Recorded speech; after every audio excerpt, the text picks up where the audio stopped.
Hi folks, and welcome back to the channel. Today I am here with my 2011 Audi A3 and we're going to be replacing the Sun Visor Clip on this vehicle today. Now it was quite inexpensive, I purchased from Amazon. I'll put a link in the description, and to do this job it really is quick and easy. However, you will need a plastic trim removal tool, and I'll put a link to where you can purchase that in as well. So the reason that we're replacing this clip here today is that the little plastic clip, which actually clicks in the sun visor, as you can see, has broken off. So now, as I said, these are really easy to get off, and the trick is it's actually in two pieces, and you just have to get your pry tool in and you just have to pry off that outer cover, and then as you can see, those two pins actually spread those lugs which hold it into the roof of the vehicle.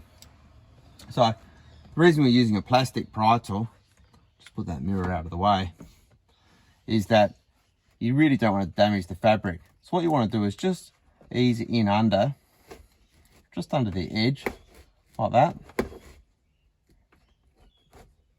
Then you just want to ease that off like that. Once you've got that off like that, you can just pull it out of the bodywork. Quite simple really. And then it's just a matter of pushing the new one in to those holes like that and popping the new cover on. Now make sure you get it around the right way. It has a slightly blunt edge on the back side.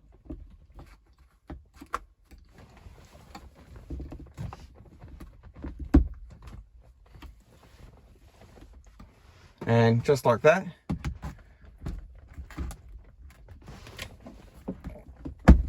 got the new sun visor clip fitted. So folks, just wondering how many of you have already noticed my mistake. Well, because this car has a beige interior, I actually ordered a set of beige clips. Now I was going to just record another video, but I thought I'd just show you anyway so others don't make the same mistake as I have done. Besides the fact this car's got a beige interior, it's actually got grey trim pieces, I discovered. And you can purchase these trim clips in either beige, grey or black. So I should have purchased grey. Don't make the same mistake that I did. I'll now go and order some. They're so cheap, and I'll swap that out later on. So there you go folks, there's how to quickly, easily and cheaply replace your broken sun visor clip on your Audi. Now this is pretty generic to all Audis, A3s, 5s, 6s, Q7s, and it does seem like it's a pretty common problem. So if you have liked this video, do feel free to like, share and subscribe. Until next time, have a good evening.